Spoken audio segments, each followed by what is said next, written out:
Shalom, mari kita memulai pembacaan Alkitab harian. Hari ini kita membaca Injil Lukas pasal 16. Perumpamaan tentang bendahara yang tidak jujur. Dan Yesus berkata kepada murid-muridnya, ada seorang kaya yang mempunyai seorang bendahara. Kepadanya disampaikan tuduhan bahwa bendahara itu menghamburkan miliknya. Lalu ia memanggil bendahara itu dan berkata kepadanya, apakah yang kudengar tentang engkau? Berilah pertanggungan jawab atas urusanmu, sebab engkau tidak boleh lagi bekerja sebagai bendahara. Kata bendahara itu dalam hatinya, apakah yang harus aku perbuat? Tuanku memecat aku dari jabatanku sebagai bendahara.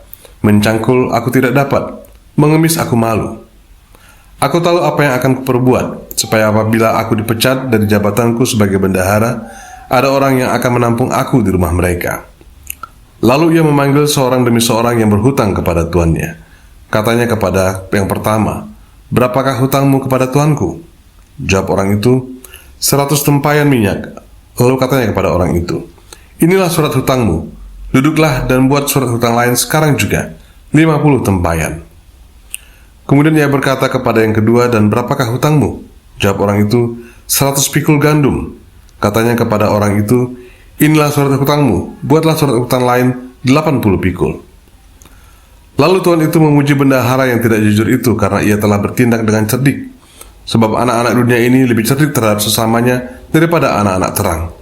Dan aku berkata kepadamu, ikatlah persahabatan dengan mempergunakan mamon yang tidak jujur, supaya jika mamon itu tidak dapat menolong lagi, kamu diterima di dalam kemah abadi.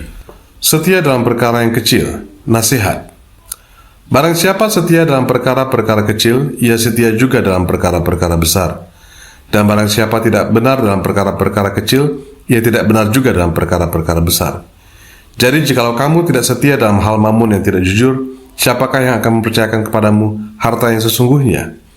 Dan jikalau kamu tidak setia dalam harta orang lain, siapakah yang akan menyerahkan hartamu sendiri kepadamu? Seorang hamba tidak dapat mengabdi kepada dua tuan, karena jika demikian, ia akan membenci yang seorang dan mengasihi yang lain. Atau ia akan setia kepada yang seorang dan tidak mengindahkan yang lain. Kamu tidak dapat mengabdi kepada Allah dan kepada mamon. Semuanya itu didengar oleh orang-orang Farisi, hamba-hamba uang itu, dan mereka mencemoohkan dia. Lalu ia berkata kepada mereka, kamu membenarkan diri di hadapan orang, tetapi Allah mengetahui hatimu, sebab apa yang dikagumi manusia dibenci oleh Allah. Hukum Taurat dan kitab para nabi berlaku sampai kepada zaman Yohanes. Dan sejak waktu itu kerajaan Allah diberitakan, dan setiap orang menggagahinya berebut memasukinya. Lebih mudah langit dan bumi lenyap daripada satu titik dari hukum Taurat batal. Setiap orang yang menceraikan istrinya lalu kawin dengan perempuan lain, ia berbuat zina. Dan barang siapa kawin dengan perempuan yang diceraikan suaminya, ia berbuat zina. Orang kaya dan Lazarus yang miskin. Ada seorang kaya yang selalu berpakaian jubah ungu dan kain halus, dan setiap hari ia bersukaria dalam kemewahan. Dan ada seorang pengemis bernama Lazarus, badannya penuh dengan borok, berbaring dekat pintu rumah orang kaya itu, dan ingin menghilangkan laparnya dengan apa yang terjatuh dari meja orang kaya itu. Malahan anjing-anjing datang dan menjilat boroknya.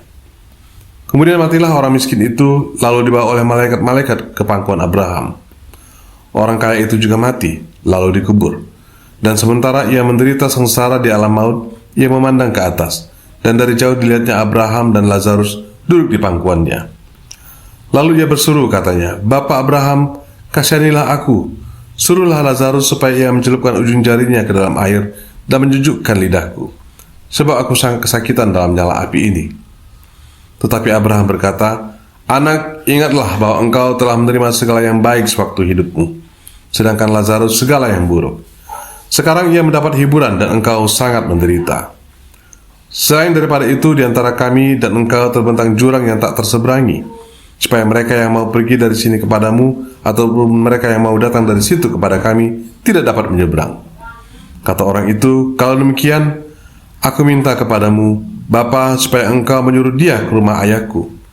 Sebab masih ada 5 orang saudaraku, supaya ia memperingati mereka dengan sungguh-sungguh, agar mereka jangan masuk kelak ke dalam tempat penderitaan ini. Tetapi kata Abraham, ada pada mereka kesaksian Musa dan para nabi. Baiklah mereka mendengarkan kesaksian itu. Jawab orang itu, tidak Bapak Abraham. Tetapi jika ada seorang yang datang dari antara orang mati kepada mereka, mereka akan bertobat. Kata Abraham kepadanya, jika mereka tidak mendengarkan kesaksian Musa dan para nabi, mereka tidak juga akan mau diyakinkan, sekalipun oleh seorang yang bangkit dari antara orang mati. Tuhan Yesus, terima kasih untuk firman-Mu hari ini. Tolong kami menyimpan firman-Mu di dalam hati dan mempraktikkannya dalam hidup kami. Di dalam nama Tuhan Yesus, kami berdoa. Amin. Terima kasih sudah meluangkan waktu untuk mendengarkan firman Tuhan hari ini. Kiranya firman ini menjadi terang dan kekuatan. Sampai jumpa besok.